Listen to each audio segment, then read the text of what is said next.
Chargers star wide receiver Keenan Allen's status is in jeopardy on Sunday against the Patriots, and it's time for the rest of this offense to step up around Justin Herbert. You are Locked On Chargers, your daily podcast on the Los Angeles Chargers, part of the Locked On Podcast Network, your team every day.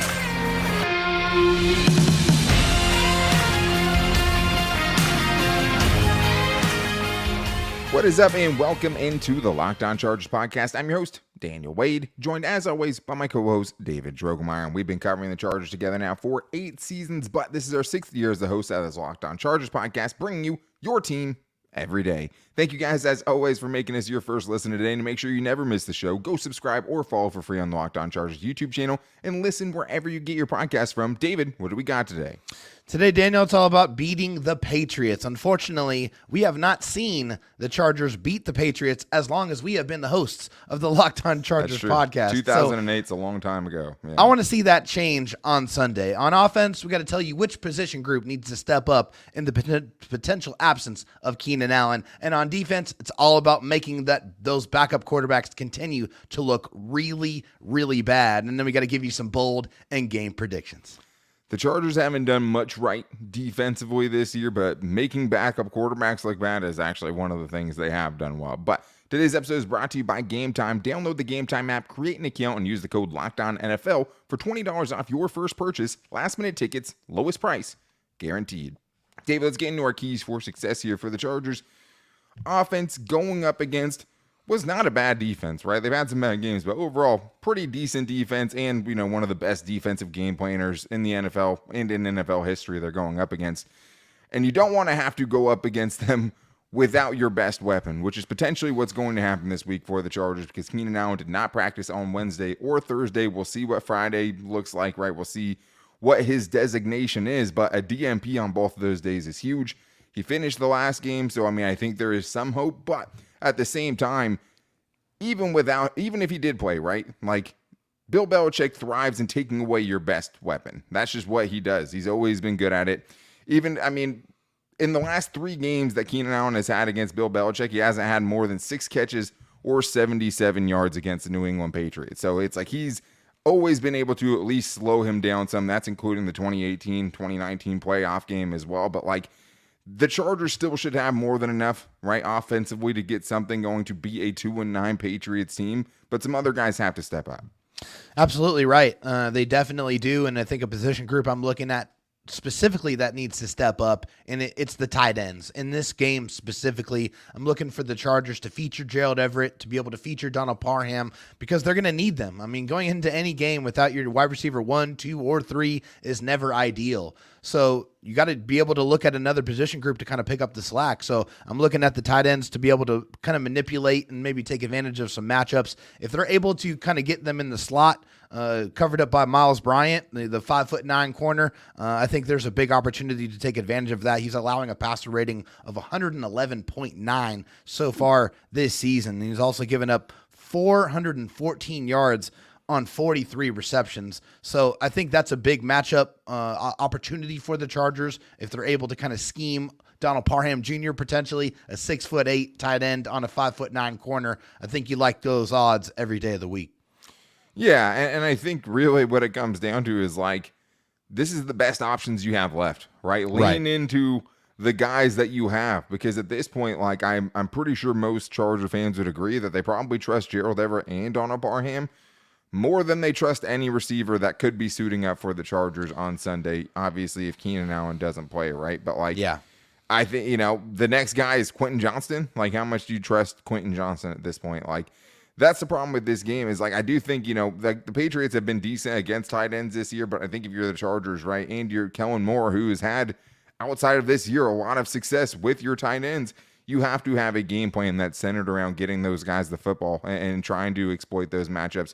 But the rest of the receivers too, and I think specifically Quentin Johnston, it's hey, there was ever a game, right, for you to step up and actually start playing well and be someone that can be a major part of an offensive game plan or just at least a part of the offensive production, it would be this week when they need him the most. Yeah, Quentin Johnston has to come alive in this game. He's got to step up, and the Chargers really, truly need to put him in positions where they know he can succeed, okay? Yeah. No more of the long routes. It's just not what he does. You need to stop putting him in contested catch situations. Routes, yeah. The vertical routes, that just needs to stop. They need to start utilizing him properly, and it has to happen in this game. The slants, the drag routes, the wide receiver screens. I don't want to see anybody not named Quentin Johnston getting a wide receiver screen in this game. I mean, that's really kind of where I'm at with it. I mean, they need to utilize him correctly. And against the Patriots, they're giving up a ton of yards after the catch. 42.8% of the passing yards that they have allowed have come after the catch. So if you set up some opportunities for Quentin Johnston to get some blockers in front and let him turn into that running back that we've seen on a few occasions this year and throughout his college career, I think that would be beneficial for the Chargers offense. And it has to happen because there's not really many other options. Yeah, and it's like, you might be without Keenan Allen, which is obviously devastating for this offense who's used him so well. But like the other thing is too, is like, it's not like you have a running game to fall back on, right? Because you just don't. And so it's like you're finding new ways to use your passing attack to try to get Bill Belichick up, kind of off balance a little bit. But the good news is the Chargers do have somebody that has put it on Bill Belichick before, and that's my next key is, hey, Kellen has to cook in this game. This might be the biggest game plan he has to set up, especially potentially without Keenan Allen. It's on him to put something together for them to go score some points in this game. The last time that Kellen Moore ended up facing Bill Belichick, 2021, the Cowboys put up 537 yards of offense. Dak put up 567 yards of offense. Dak put up 445 yards, 3 touchdowns, and a pick. So, I mean, we have seen him actually, put up numbers against a Bill Belichick-led defense. That's not easy to do. Not many people are hanging 35 points on Bill Belichick, but Kellen has done it in the past. Well, David, I think another thing, too, is you have to get those protections figured out, man. Bill Belichick will smell your weaknesses a mile away. And what has been the one common denominator of all these losses for the Chargers is just key breakdowns in big moments. It's huge. And he's going to send them some confusing things. He's going to try to confuse this offensive line, which has been easily confused, I would say, this year. And, honestly, it's time to see these young dudes on the offensive line step up, man. Because, I think if you're trying to look for things to kind of look for the rest of the season, you have a lot invested in an offensive line right now that's playing terribly. So this will be a big test for them, right? And I think it starts with just having those protections figured out, trying to eliminate the free rushers and trying to contain whatever exotic packages Bill's going to send your way. Yeah, I mean, absolutely. They haven't had a lot of success getting the quarterback on the ground this year. They're 23rd in, sacks per game. So it's not something that they've excelled at. But every time the Chargers have played the Patriots, it's been an uncomfortable experience for the quarterback and the offensive line. So, with that being said, though, I still want to see them set up some shot plays because of their lack of success getting after the quarterback and, their lack of success being able to take the football away on getting interceptions. They only have 6 interceptions this year.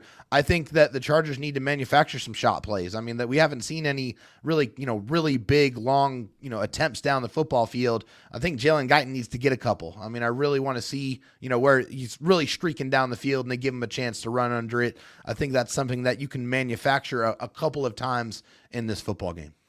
Yeah, I mean, hopefully, right? I mean, if they can protect, they could potentially set it up. And, you do have Jalen Guyton, and really right now, I don't know what else you can really use him for, right? Just because trying to use him as just a traditional non-field stretching deep threat receiver hasn't worked since he's been back, just straight up. No. And that's scary, man. I mean, the Chargers could be going into this game offensively with, Alex Erickson, Quentin Johnston, and Jalen Guyton as wide receivers 1 through 3. That's a scary proposition for this team. That's not a lineup that's scaring anyone right now. And you got to be able to find a way to make it work. But, if you let Bill Belichick kind of scheme guys open, because, without Matthew Judon, that was their guy, right? He's the main pass rushing guy there. He's been awesome for them.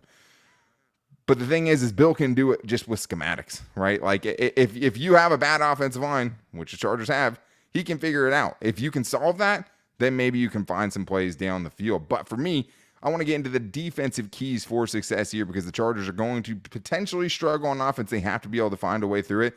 Defensively, they should smother this New England offense. I want to see them get Bailey Zappe benched. Does that mean to say? I want to see it on Sunday. Nobody benches quarterbacks like the Patriots. Let's see if the Chargers can get it done. We'll talk about that right after this. First, though, I do need to tell you guys, as the weather gets colder, the NFL offers Stay Hot on FanDuel. Right now, new customers get $150 in bonus bets with any winning $5 moneyline bet. That's $150 if your team wins. That means all you have to do, go through FanDuel, find the biggest favorite if you want that week. It could be a 14-point favorite as long as you have a $5 bet on them and they end up winning that game, no matter by how slim the margin is. You can win $150 in bonus bets. Plus, the app is super easy to use, and there's a wide range of betting options, including spreads, player props, over-unders, and so much more. I love going with anytime touchdown scores, but another thing you can do is first-time touchdown scores. And right now, you can get Austin Eckler at plus 410. And I'm telling you, good chance the Chargers score the first touchdown in this game. And if it's not, Keenan Allen that's out there, that really limits who those touchdowns could go to on this Chargers offense. So Chargers are currently a 5.5-point favorite over Bill Belichick. Let's see if they can actually take down the evil empire. But if you guys want to be betting on this game, visit FanDuel.com/lockedon and kick off the NFL season now. FanDuel, official partner of the NFL. Time to get into our defensive keys for success. And I guess I feel a little bit bad about the first one here, which is get Bailey Zappe benched. I mean, the only reason I say that is because the Chargers, if they have done one thing this season, right, take care of backup quarterbacks. When the other quarterback gets benched for the backup to come in, I don't know if that's necessarily the same thing, because they think that Bailey Zappe is actually the better option.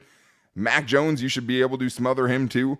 Maybe Zappe gets benched and we see Mac Jones in this game, right? Maybe we see Malik Cunningham in this game. Who knows? But that is my first key here, David, is get Bailey Zappe benched. Mac Jones benched. You don't know how many times Mac Jones has been benched this season? 4 times. Yikes. He got benched last season for Bailey Zappe too for a little while, but that's a lot of quarterback benching. So I think, David, that's for me a big one. We've seen what the Chargers have been able to do against teams like the Jets and the Bears and Aiden O'Connell and the Raiders, right? Let's see that again on Sunday. Yep, against Tyson Bagent, 0 touchdowns, 2 interceptions, and a fumble. Aiden O'Connell, 0 touchdowns, and an interception, sacked 7 times. 3 fumbles. Zach Wilson, sacked 8 times, 0 touchdowns. Yes, the Chargers have done a great job being able to take down, frustrate, and pretty much, really take them out of the football game, any of these backup quarterbacks that they have faced this year. Unfortunately, they haven't been able to do it against any good quarterbacks, but they're not going up against a good quarterback on Sunday, so they need to exploit that. Whether it's Mac Jones or whether it's Bailey Zappe, both these guys put the ball in harm's way quite a bit. They like to cough up the football. They like to fumble. They like to throw interceptions. The Chargers need to get turnovers in this game. That is the next key for me. Turn the football over. You have not had a lot of success in the last 2 games being able to do that. You should have plenty of opportunities. 3 games to do that. 0 takeaways in the last 3 games for the Chargers. It makes me want to forget it. But you got to turn the football over against this team. There's going to be plenty of opportunities to do so. Capitalize on it and cash in. Absolutely. Yeah, I mean, the Chargers have no takeaways in their last 3 games, which is infuriating. But, I think the worst part is how many chances they've had. The Packers put the ball on the ground 3 separate times in that game. The Chargers recovered 0 Don't I know? Right? Lamar Jackson fumbled in this last game. Khalil Mack forces it. Yep. Nobody can jump on it, right? Asante Samuel Jr. drops a potential pick 6. So it's not like they haven't had the opportunities to create those takeaways, right? Yeah. They didn't really as much against the Lions, but finish these last 2 the games, play. I mean, if you get 3 out of 5, if you get 4 out of 5 of those opportunities, you're 2-0 in your last 2 games. Yeah, simple as that. For sure. If you get both of those against the Ravens, you win that game. Yeah, it's that important. It's just, that is what it is. So I think when you're going up against a team that has 19 turnovers in 11 games so far this season, it's a must. If you want to beat bad teams, you turn them over. Yeah. They've fumbled 11 times. And they have 14 interceptions. So they lost 5 of those fumbles, but they had 6 additional fumbles this year and 14 interceptions. That's 25 either interceptions, fumble recoveries, or fumbles so far this season. That's a lot, right? Yeah, it is. It does feel like the secondary is way overdue for an interception, and the Chargers have just missed out on those opportunities the last couple of weeks, especially these last 2 games. I mean, that's what turns those losses into wins if the Chargers could have come away with it. So I also have this, David, just in general against Bill Belichick. don't let them just run it down your throat. Like, I have a bad experience watching that. I mean, you think back to the 2018 playoffs, Sony Michel, 129 yards, I believe, 124, 3 touchdowns in that game. The last 3 times the Chargers have played the Patriots, they've run for at least 140 yards. You had the corpse of Cam Newton, right, beat this Chargers team with Justin Herbert as the quarterback, 45-0. The fact that Justin Herbert's lost to Mac Jones makes me want to throw up. Yes. But if you let them have that, like, if you let them have anything on the ground, they're just going to run Zeke Elliott and Ramondre Stevenson the entire game. Because why wouldn't they, right? And they will stick with it, and they are game plan specific. You have to start with that right there. Absolutely, yes. I mean, the Patriots run the ball 25 times a game on average.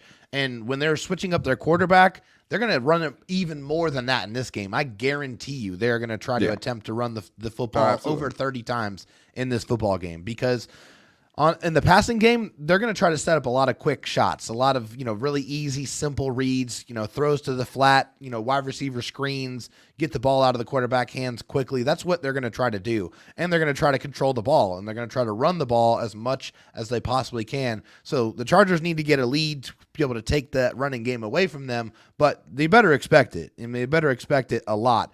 And of course, one of the keys always is get after the quarterback. But for me specifically, it's getting after the quarterback and sending heat up the middle against this Patriots offensive line. They are especially weak in the middle of their offensive line. They have given up.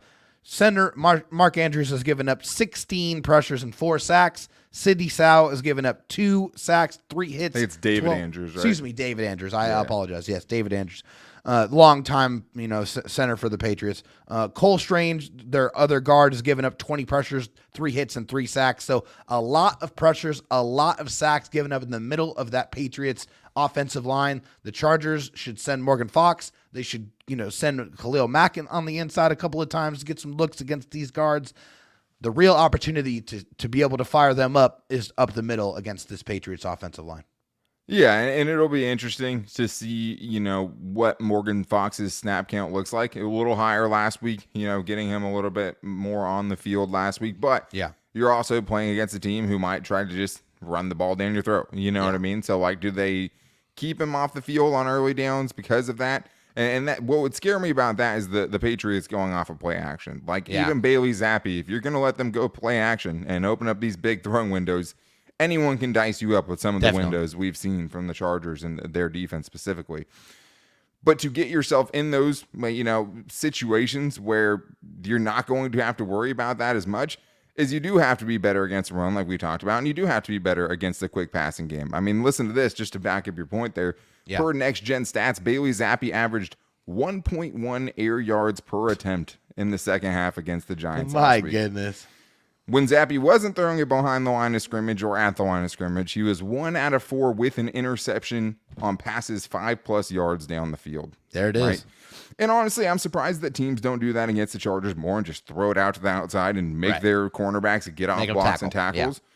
Because Asante Samuel Jr., that's not his strength. Dean Leonard, not his strength. The Chargers secondary as a whole, corner specifically, they don't tackle well. So and the Ravens did that last week and got away from it, and I just don't know why. It seems like every time they threw it, it was a successful play for them. Right? So you have to take those things away to get to the opportunities where you can get the takeaways and do things like that. But this was also from the last 2 weeks, Mac Jones and Bailey Zappe from Boston Sports Info, 0 for 6 with 4 interceptions on passes more than 14 yards downfield, right? Wow.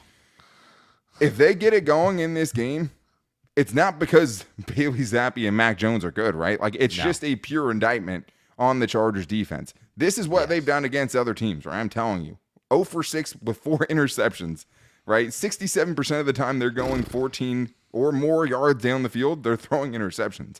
If the Chargers let them get those explosives, there's absolutely no excuse for it, and they should be embarrassed by it, honestly. So I think it starts with having to be better against that quick passing game because, like they showed you last week, they'll just stick with it because they do not want these guys throwing the ball down the field. But I do want to get into the rest of our bold and our game predictions here. I'm interested to see who David has this week for his bold predictions. I think we could have similar ones, but I have backups just to be sure. But there's a couple of guys I think could have really big games in this one, and we're going to get into that coming up right after this. First, though, I know it can be stressful to try to think about, where should I try to get my tickets to the next event I'm going to go to, right? And I think the great thing is you don't have to stress about that anymore because you should go with the Game Time app. And the reason why I'm telling you the Game Time app is because the Game Time app has the Game Time guarantee, which means you'll always get the best price. If you find tickets in the same section and row for less, Game Time will credit you 110% of the difference. There's no downside to using Game Time. I've looked and they've had good prices for pretty much every Chargers game that they've had there. So if you're trying to go see a game at SoFi, you can do that with Game Time. But they also have killer last-minute ticket prices for events going on. I like to just scroll on there and see if there's something. I ended up getting some Blink-182 tickets for $18 or something like that a few months ago with Game Time. So there's a reason it's the fastest growing ticketing app in the country. Get images of your seat before you buy them so you know exactly what your view is going to look like, and take the guesswork out of buying tickets with Game Time. Download the Game Time app, create an account, and use the code LOCKEDONNFL for $20 off your first purchase. Terms apply. Again, create an account, redeem that code LOCKEDON NFL for $20 off. Download the Game Time app today. Last minute tickets, lowest price, guaranteed. David, we had to get into our final predictions for this game. Obviously, I know you talked a little bit about that with Mike Debate yesterday, but you don't know what I'm going to do. And I could go anywhere. I could pick the Chargers to lose at any time, as the fans have been so, have told me so many times that, I don't always pick the Chargers. And this one scares me. Anytime you go up against Bill Belichick, doesn't matter who he has. He's always giving the Chargers fits, right? And the Chargers have the inconsistencies that make it impossible to ever go into any game feeling totally good. Secure, right? Yeah. But I do want to tell you guys before we get into who we think is going to win this one, that Locked On has launched the first ever national sports 24/7 streaming channel on YouTube. Locked On Sports Today is here for you 24/7, covering the top sports stories of the day with local experts the only way that Locked On can. They have local experts covering every major sports team. Now you can go on YouTube and 24/7 you can find the Locked On Sports Today channel, so make sure you guys go check that out. But time to get into our bold predictions. Let's start with the offensive side of things. David, who are you going with for this one?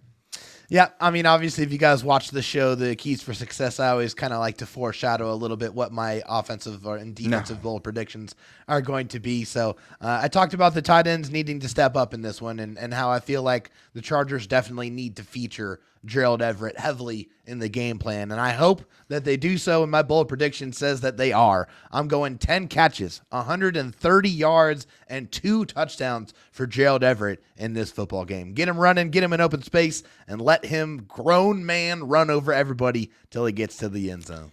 Yeah, it'll be interesting to see. Like I said, the Patriots have been pretty good against tight ends so far this season, but it feels like the Chargers have no choice but to heavily involve Gerald Everett in this game. It just doesn't feel like they have a choice. It feels like he's obviously your number one receiving option. You can, go back and forth, and maybe you think it's Austin Eckler, right? But you know that you're going up against a very disciplined team that's going to have guys in the right position defensively. Yep.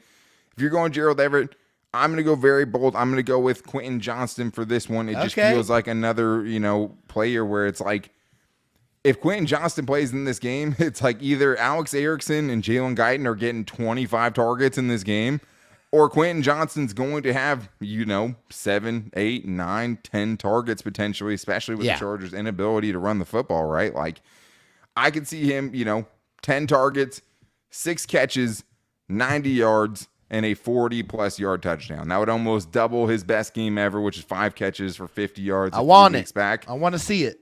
It does feel like, man, if they can't get him in the right situation, if he can catch a ball in stride on a slant or whatever, he can break at the distance. Yeah. We just haven't seen it yet. So I'm going Quentin Johnston. Maybe that's wishful thinking. Anything with Quentin Johnston, I feel like is bold at this point just because of the total kind of ineptitude we've seen from him this season and inconsistency, But let's get to the defensive side of things here, David. Who are you going with on the defensive side of the ball? Yeah, it's been a kind of a quiet season a little bit for my defensive bold prediction here, and I have a lot more expectations than that. And I know that he's much, much better than what he has shown this year, and that's why I have my defensive bold prediction being Derwin James showing up in a big way, and I'm going 10 tackles, an interception, and he's getting into the sack column on Sunday against the Patriots. For the first time this year. Giving him 1.5 sacks in this one. Okay. I think he's going to combine with Khalil Mack on one of these sacks, but I feel like it's time to get Derwin on the board in the sack column. That's why I need to see a big game from DJ. Man, it would just be nice. Like, it would feel great. Like, I talked a little bit about the offensive line and, like, the things you have to look forward to in a season that feels like a lost season, right? Yeah. Like, if we could see that version of Derwin James show up for these final 6 games, like, I think it would just make me feel a lot better about the position the Chargers are in defensively and how much work has to get done on that side of the ball going into next season, you know? So we know he's capable. We've seen him do it. Exactly. So I'm going to piggyback off one of yours, David, and you talked about the interior of that Patriots offensive line. So I'm going to say Morgan Fox has a big one in this one. I think he's been a little bit quiet, even though it's like, hey, you know, defensive tackles, you have 6 sacks pretty much already. That's pretty good for an entire season, you know? Yeah, it is. But it feels like last week they started using him a little bit more. I think this week when he gets his opportunities, he will have a very good matchup, and it's time to see him take advantage of it. So I have Morgan Fox with 2.5 sacks and a forced fumble in this one, continuing to show, hey, at least that's a piece you feel pretty good about going into 2023 because he's had some up and down games so far this season. Yeah. But as a pass rusher, we know what he's able to do. So, David, how do you have this game going? I know both of us want to see the Chargers take down the evil empire, right? And, like, it's when you're talking about who you want the Chargers to be, no matter what the record is, no matter how the season is going, right? And you're talking about teams that are outside of the AFC West, you think about how many bad memories that Patriots have given Chargers fans, right? Give them something back. Go get them. Go beat them in this one. How do you think it's going to go down? Like I said in the beginning, I hate the Patriots. I do not want to see them win against the Chargers a single other time I am alive. Okay, I'm just putting it that clear. When I was younger, watching the Chargers and Patriots was a very uncomfortable experience, to say the least. Experience, very scarring. I have a lot of bad memories. I feel like in this one, the Chargers are the much better football team. They should win this football game. I feel like they're going to get a ton of pressure on whoever's going to be playing quarterback. I think it's going to be a bad matchup for them offensively. I think the Chargers are still going to have enough to be able to put enough points on the board to be able to get back in the win column for the first time in about a month. So I do have the Chargers winning this football game 24-14. 24-14. Yeah, I get that. I mean, no game's ever a given with this Chargers team, right? Like, we have seen them beat up on some bad teams. The only 2 games they've won convincingly were against the Jets and the Bears with similar quarterback situations, right? But, like, the hard thing is, say what you will about these 2 teams, the Patriots are going into this with a pretty major advantage in the coaching department, right? If we're talking about who has the better coach going into this game, I don't think there's a person on God's green earth that's going to pick Brandon Staley in this one. So I think it's going to be dirty. I think it's going to be ugly. I'm excited to see this kind of barometer for Justin Herbert, just to see where he's at after struggling his first couple of times. See his growth. 0-2 versus the Patriots. Barely has completed 50% of his passes in one of those 2 games. Chargers haven't beaten the Patriots since 2008, and it was Matt Castle. Rivers never beat Tom Brady. I'd like to see it happen, and I think it will, but I think it's going to be a weird, wonky game, and I don't really trust either side of the Chargers, sides of the ball. I trust the special teams the most out of any of them, right? So I have the Chargers winning 24-16, an 8-point win in this one. Feels kind of, like it could be a weird score. It feels like Patriots could settle for a lot of field goals in this one. So the other thing is, are we sure the Patriots want to win? Like, you know what I mean? Do not lose to the team that wants to lose. For God's sakes, man. They are tanking, man, for sure. They missed a 34-yard field goal last week with the game on the line. Like, truly a chip shot field goal to tie it 10-10 against a terrible Giants team, too, man. Like, I'm not convinced the Patriots want to win. I'm not convinced, Bill Belichick doesn't want to wait and see if he can get Caleb Williams or Drake May at the top of this next draft, man. So, like, if you lose to a team that feels sort of like it's actively trying to lose some of these games, like, that's embarrassing, man. So avoid the embarrassment. Get it done this week. Give the Chargers fans just a win for the first time in a month, please, man. Like, we all watch the games. We all want to see the Chargers win. So they should get it done. Don't embarrass us. Let us have a fun post-game show on Sunday after the game. So make sure you guys are here for that by following and subscribing to the Locked On Chargers YouTube channel and listening wherever you get your podcast from. You can also find the show every day on all of our social media.